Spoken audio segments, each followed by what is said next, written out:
আমাদের প্রিয় নেত্রী, দেশনেত্রী, অপসীর নেত্রী, যিনি তার সমগ্র জীবনটা গণতন্ত্রের জন্য, দেশে মানুষের জন্য, কৃষক, শ্রমিক, মেহনতি মানুষের জন্য উৎসর্গ করেছেন এবং জেল জুলুম যা কিছু সবকিছু তিনি এমন কোন বিপদ নেই সেটা বারণ করে নাই। এ পর্যায়ে বক্তব্য নিয়ে আসবেন আজকের প্রধান অতিথি, গণমানুষের নেতা, আমাদের সকলের প্রিয় জনাব শামসুজ্জামান দুধ ভাই। তার প্রধান অতিথির বক্তব্য নিয়ে আসবেন।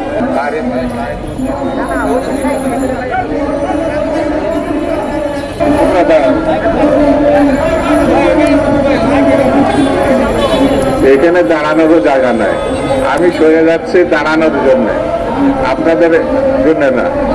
এখানে ব্যাপারটা হয়েছে যে দাঁড়াতে দিতে হবে, তো তারপরে না মিটিং এ বক্তৃতা করবো, এইরকম একটা অবস্থায় নাই। সব মানে ধাক্কায় চোটে পারলে আমি আড়ালে চলে যাই।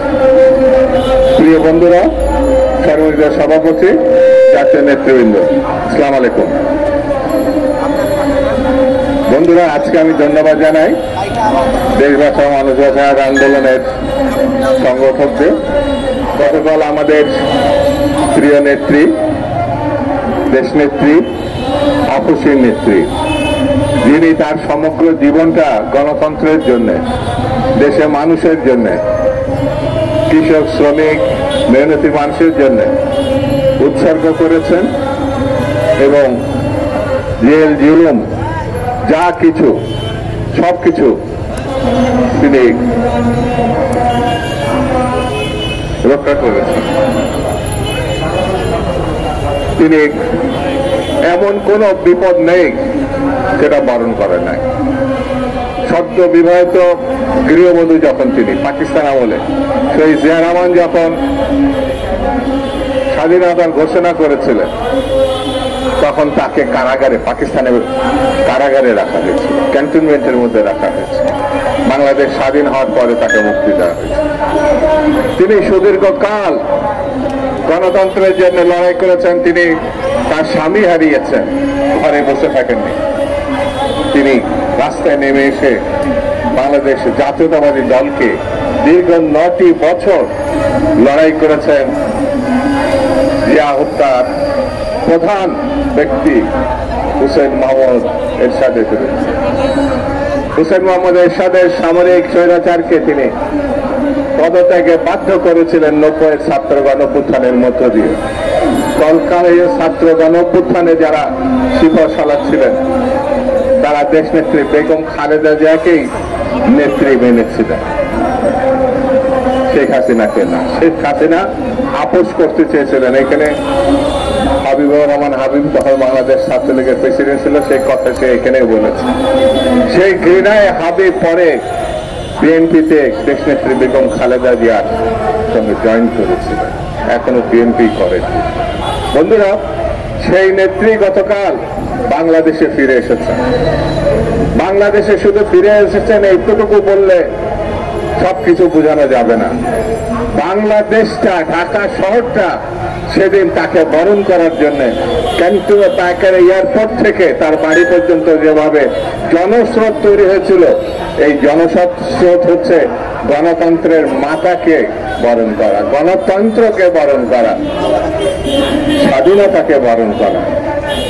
এটি যদি বর্তমান সরকার বুঝতে পারে, তাহলে সমস্যার খুব দ্রুত সমাধান হবে। আইয়ুব খান গণতন্ত্রের বিপক্ষে গিয়েছিল বলে স্বৈরাচারী ব্যবস্থায় সে 10 বছর ক্ষমতায় ছিল বটে, কিন্তু 69-এর গণঅভ্যুত্থানে এই দেশের ছাত্র জনতা আইয়ুব খানের পতন নিশ্চিত করেছে, আইয়ুব খানকে বিদায় করে দিয়েছে। ফলে 71-এর মুক্তিযুদ্ধ, বাংলাদেশের সৃষ্টি, গণতন্ত্রের জন্য, স্বাধীনতার জন্য, মানবতার জন্য। সেই গণতন্ত্রের লড়াই দীর্ঘ পথ পেরিয়ে 90-এর গণঅভ্যুত্থান, গণতন্ত্র, মানুষের অধিকার, 24-এর গণঅভ্যুত্থান, হাসিনার স্বৈরতন্ত্রের বিরুদ্ধে, গণতন্ত্রের পক্ষে। এটি যদি বুঝতে এই সরকার ব্যর্থ হয়, এর থেকে দুঃখজনক ঘটনা আর দ্বিতীয়টা থাকবে না, দ্বিতীয়টা থাকবে না।